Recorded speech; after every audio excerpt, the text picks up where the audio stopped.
Okay, para sa mga gustong mag-join sa Rain BNB, ang unang gagawin nyo ay mag-download kayo ng Safeal Wallet. So, ang gawin nyo guys, punta kayo sa Play Store. Ito yung Play Store, no? So, dito sa Play Store, dito sa search, i-click mo lang yung search, tapos i-type mo lang ditong Safeal Wallet. Yan, lumabas na yung Safeal, i-click mo lang yan. So, ito yung logo ng Safeal Wallet. So, ako naka-download na kasi ako. So, i-update ko. Okay. So, magbag na ng Safeal Wallet. I-download mo lang. Pag na-download mo na, ganito ang mangyari, no? Halimbawa, naka-download ka na. So, ngayon, pag nag-download ka ng wallet, mayroong part dito na makikita mo ito, Create New Wallet. Mayroong Create Wallet. Meron ding Add Existing Wallet. So, anong ibig sabihin itong Create New Wallet? Ibig sabihin, yung bagong wallet. Kasi dito kasi sa Safeal Wallet, pwede kasi kung meron kang wallet or Trust Wallet or kung anong mga wallet, MetaMask Wallet, pwede kasing i-add mo yung 12 phrases, no? Halimbawa, i-click itong Add Existing Wallet, tapos yung number mo kasi gagawa ka ng security password, no? So halimbawa, ilagay ko muna, okay, nilagay ko na yung number. So dito, i-enter mo lang yung 12 phrases doon galing sa iyong Trust Wallet. Ang mangyayari, kung magkano ang laman doon sa Trust Wallet, mapupunta dito sa Safeal Wallet, matransfer siya. Kumbaga magkakatulad sila.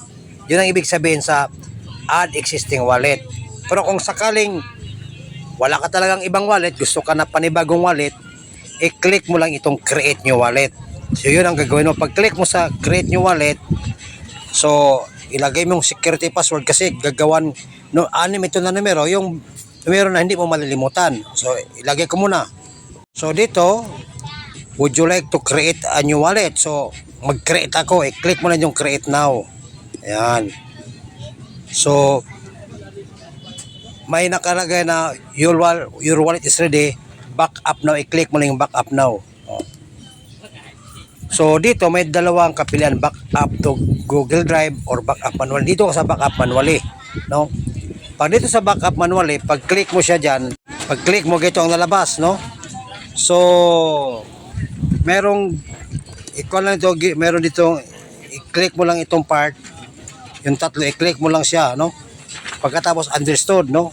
Dito na sinasabi na kung mawala yung 12 phrases ay mawala na talaga yung wallet mo. So kailangan i-save mo ang 12 phrases. Kopyain mo, no?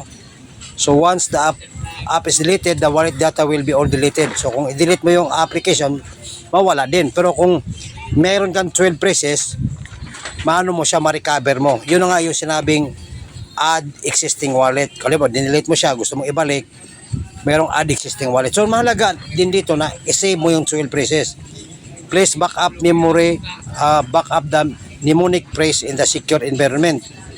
So, secure, isulot mo sa papel, tago mo, yung walang iba makakita, ikaw lang talaga. Bahala ka na kung saan mo siya tago kasi kung masira yung cellphone mo, hindi ka mag-alala na hindi na mabuksan kasi mabuksan siya sa ibang device basta nakuha mo yung 12 phrases.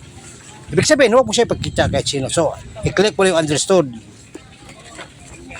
So, again, yung anim na numero naman, no? So dito sa part na ito guys, meron na po dito mga 12 phrases na nakalagay. Hindi lang makikita kasi hindi siya makikita sa ating monitor kasi naka-block siya basta screen na pag part nito. So isulat mo lang sa ballpen, o isulat mo sa papel, pagkatapos i-next mo lang siya, no? Pag next, so sa next meron nakalagay ito na mga number. At sa ibaba mayroong mga words. So i-click mo lang yung ano ang number 1. I-arrange mo lang kung ano number 1. I-click mo lang yung words na bagay sa number 1. Kung ano number 2, i-click mo lang yung, mamili ka lang sa mga words na nandito din sa makikita sa monitor. Ganun lang siya guys. Pagkatapos mayroon ka ng wallet. So ganun siya guys, no? So ito na, diba? Mayroon ka ng wallet, oh. Ngayon, wala ka ba makitang OP BNB? Ito may BNB, hindi ito yung ginagamit natin. Kasi BNB BIP20, yung BNB na OP BNB. So wala man dito. So i-click mo lang itong Manage Coins. Manage Coins. Tapos i-type mo lang yung OP. Dito guys, pag mag-type ka ng OP, lalabas na yung OP BNB. Ito siya, oh. i-click mo lang yung plus sign. Pag-click mo sa plus sign, so nandito na siya. Napansin mo, nandito na siya, BNB o PBNB.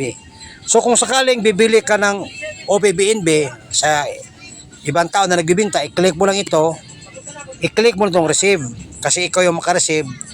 Tapos alam mo na back up mo na kasi yung dapat i-back up mo na. Example ha, so escape for now. Pagpalagay natin na nalista mo na yung 12 phrases. Escape for now, no? Escape for now.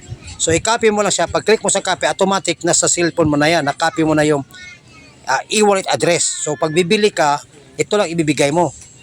Pag bibili ka, sa akin ka bibili, ibigay mo sa akin, pasahan kita ng OPBNB at papasok yun sa inyong wallet or pwedeng screenshot mo ito, no? Para ito na lang QR code. Pero mas maganda makopy mo rin. Tapos yun na yun guys. Ito naman ay kung magpapadala ka magamit ito. Alam mo, may bumili sa'yo, may laman na. So ganun dito guys, no? So dito naman para piso ang laman, so i-click mo lang itong settings. Tapos ibabaw dito ka sa dito nakita ka sa fiat currency, nakalagay fiat currency ito, fiat currency, no? So piso nakalagay ito. Fiat currency piso. Sa inyo dollar para yan. Kung dollar, ilipat mo lang sa piso. Philippine peso. Type mo lang Philippine peso, lalabas na yung PH pa lang lalabas na yung Philippine peso. So piso na talaga ang papasok sa inyo in value. So bibigyan ka ng idea ilan ba sa piso ang halaga ng OPBNB mo. So yun guys, makapagsimula ka na at makaregister ka na basta may laman ang iyong wallet. So kung gusto kang mag-add wallet, add wallet, i-click lang ito halimbawa kasi pwede kasing sa isang SafeAll wallet pwedeng ilang wallet. So i-click mo lang ito tapos click mo lang ito. Pag-click, lalabas na rin yung mga wallet dyan. Tulad dyan, so kung mag-add wallet ka, click mo lang itong add wallet.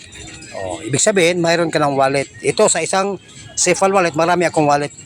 Kasi yung iba for tutorial purposes. Okay? So sana nakakuha ka ng idea.